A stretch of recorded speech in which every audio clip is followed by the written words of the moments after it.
Vegeta finally starts aura farming. Goku Reborn Part 11. Previously on Goku Reborn, a massive conspiracy is revealed as King Vegeta enters a hidden Tuffle facility. This facility is run by an artificially intelligent supercomputer and Tuffle nanomachines that have already infected every Saiyan on planet Vegeta, except Bardock and Guinea. Vegeta, on the other hand, is getting grilled by King Cold about what happened to Frieza and how planet Vegeta revived, when Raditz enters the chat and introduces himself as Alpha. It's the Dragon Balls. With them, you can make any wish granted. Alpha explains how planet Vegeta was brought back. King Cold is amused. Oh yeah? And where do I find these Dragon Balls? Closest ones are on planet Cereal, Alpha reveals. Elec looks nervous but promises King Cold he'll find those Dragon Balls. King Cold just grins and leaves. Vegeta's still down from King Cold's slap, but forces himself up and glares at Raditz. Come on, if you had a brain cell, you'd have seen this coming, Vegeta. No need to get mad. Alpha laughs as Elec and the other Heaters watch quietly. Mad? Don't make me laugh. I knew something was off, but being taken over by something else? Really? Figures. I should never have expected much from a low level like you.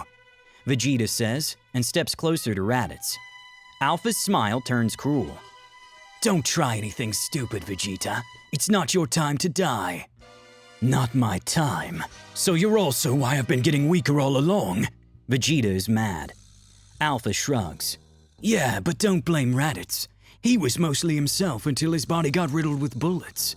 He was sincere when he told you your power level. Want me to check it now?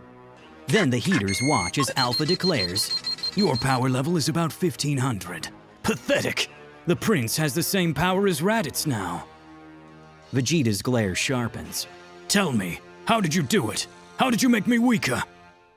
It's simple, but I don't expect your monkey brain to understand. I am a sequence of nanomachines.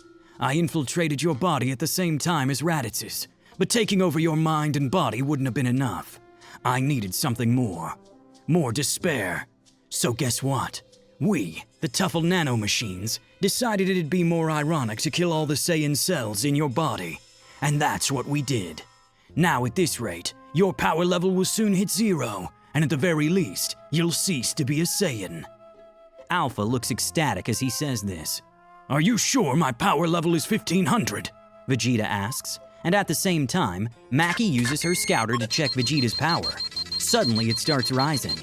It immediately rises from 1500 to 3000, then climbs 3 times more until it reaches 9000, and then Maki's scouter explodes. It's over 9000! Maki shouts. What? But his power level was never over 9000. Alpha is left flabbergasted. That's where you're wrong, Raditz. You nanomachines were so focused on taking over Raditz and destroying my cells, you missed this. Ever since Goku defeated Frieza, I've been intentionally operating at a lower power level to boost my base strength. Yes, your mistake was assuming my power level was under 9000. It's not.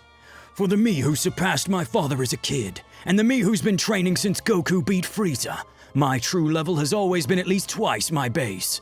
But now I can feel it in my soul. I will soon evolve and reach the next level. Vegeta declares with fire in his eyes. Nonsense. You really expect me to believe that you, the arrogant prince of all Saiyans, were pretending to be weaker all this time? And what's this new strength you're talking about? Even if you were only using half, your power level should be 3000. How is it over 9000? Alpha is confused. No, it's not just over 9000. Watch this! Vegeta says and starts to power up, but then something goes wrong. His body shakes, and his aura flickers, as nanomachines inside him send sharp shocks. They stop him from powering up, and force him to his knees. The Heaters watch wide-eyed as Vegeta collapses to the ground. Alpha steps forward and looks down at him with a cold smile. It's too late, Vegeta. The nanomachines will soon have completely taken over your Saiyan cells. You won't ever unlock your true potential as a Saiyan. Not even Zenkai boosts will work for you. You're going to become a complete nobody with a power level of 0. This is your fault for being born as the one who claims the name Vegeta. Your erasure is just retribution for what you did to the Tuffles, for what you did to my people. Meanwhile, in the laboratory, the nanomachines address King Vegeta. It seems Alpha has neutralized Vegeta. Frankly, I don't care what happens to him, as long as he keeps falling deeper into despair. But what pleases me most is that at this rate, King Cold will actually get involved. That wasn't in my calculations, but it's a welcome surprise. In a few months, the perfect stage will be set for the karmic retribution of the Saiyans. The Tuffle nanomachines buzz with excitement. King Vegeta just stares back with a pathetic look on his face. Ah, don't be like that. You look like you still have no clue what's going on, you pathetic king. Let me explain it all in a way even a monkey like you can understand. And with that, the nanomachines begin to reveal what's really been happening since Planet Vegeta was revived over a year ago. You see, during the Saiyan-Tuffle War, the Tuffles prepared two contingency plans. The first was genetically superior life forms like Baby, infused with the DNA of King Tuffle. But the second was sentient nanomachines designed to make Planet Vegeta an absolute hell for the Saiyans. If Frieza hadn't destroyed the planet, these nanomachines would have ultimately infected and wiped out every single Saiyan on Planet Vegeta. But things didn't go as planned, and the nanomachines were eliminated along with the planet. To be fair, they were satisfied because the Saiyans got what they deserved. However, when Goku wished to restore Planet Vegeta and its inhabitants to how they were before Frieza destroyed it, all the nanomachines, the AI supercomputer, and the entire underground lab were restored as well. The Tuffle nanomachines didn't understand why the planet was revived, but they immediately responded with careful planning. Not only did the nanomachines spread to search neighboring galaxies for information on how the planet was restored, but they also made sure Frieza learned of the revival within 24 hours. The plan was to have Frieza destroy the Saiyans again, while searching for a way to revive the Tuffles now that it had been proven impossible. But what happened next was something the Tuffle nanomachines could never have imagined. A Saiyan named Son Goku completely destroys Frieza with power beyond mathematical comprehension. At that time, the Tuffle nanomachines ran 10 billion simulations to find a way to defeat Goku. But for some reason, like trying to divide by zero, the artificially intelligent supercomputer couldn't find a single scenario where Goku was defeated. It is theoretically impossible to defeat Son Goku. That was their final conclusion, and so the plan changed. Since Frieza died and Goku couldn't be defeated, the Tuffle nanomachines infiltrated the bodies of every Saiyan on planet Vegeta, except Bardock and Guinea. They created fake hysteria by having one Saiyan, now called Beta, encourage the Saiyans to go rogue and cause chaos, and then also declaring that King Cold would invade in a year. Of course, to make it seem real, the supercomputer made fake radar reports that backed up the story. King Vegeta becoming just a chill guy felt unusual because it wasn't real. In reality, he was taken over and became Agent Gamma. Though he's the former Saiyan King, he now has literally 0 Saiyan cells left in his body. The nanomachines did the same to Vegeta. The goal was to completely destroy the Saiyan cells within the royal family, so they would lose everything they pride themselves on. Then there's Raditz. He was actually the first Saiyan the nanomachines took over. They messed with his memories, especially the part where Bardock lifts Goku, to make sure Raditz never figured out that Son Goku is really his brother Kakarot.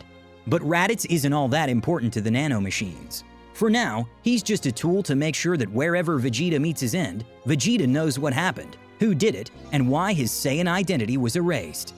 As for why Bardock and Guinea were spared, it was so that on the day when King Cold is supposed to invade and Goku appears to save the planet, all the Saiyans will kill Guinea and Bardock in front of him before he realizes that it was all just a prank. This will push Goku into a rage and force him to fix his mistake of reviving the Saiyans. He'll ultimately be the one who wipes them out. How very poetic. The same Saiyan legend who revived and saved all Saiyans will now become the very thing that causes the most pathetic downfall any race has ever experienced in the history of Universe 7. Then the Tuffle nanomachines will use Raditz to find any available pairs of Dragon Balls and wish for the revival of the entire Tuffle race. Every part of the plan is perfectly calculated to bring the Tuffles back. Right now, the Saiyans, aside from Raditz, Beta, and King Vegeta, still have some consciousness, but all of them except Bardock and Guinea have been infected. Within the next 9 to 10 months, they'll completely fall to the Tuffle spell, without ever realizing what or how it happened. Most of the plan is already in motion. The Saiyan population is being brainwashed in real time. The nanomachines have learned about the Dragon Balls. King Vegeta can no longer be called a Saiyan, and Prince Vegeta has also met his end. Or so they thought. Just as the Tuffle nanomachines finish explaining everything to King Vegeta, something feels off. Alpha, What happened there? Give me an update. The scene cuts back to Heater's base. Gas, Mackie, Oil, and Alec are all lying on the ground. They've been beaten half to death. Raditz is lying in front of Vegeta, who now looks like a man possessed. I couldn't care less if you're Raditz or not. Just tell me about those Dragon Balls you mentioned. I'll make everyone pay for looking down on me, Vegeta declares. So what the hell happened?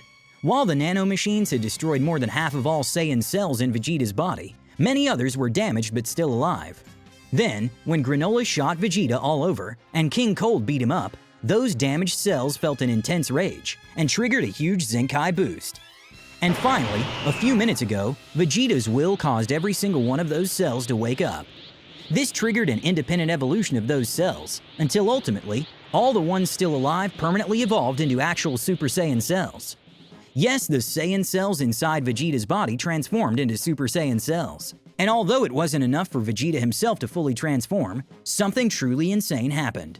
All that energy from the Super Saiyan cells came together and pushed Vegeta into a premature Super Saiyan awakening.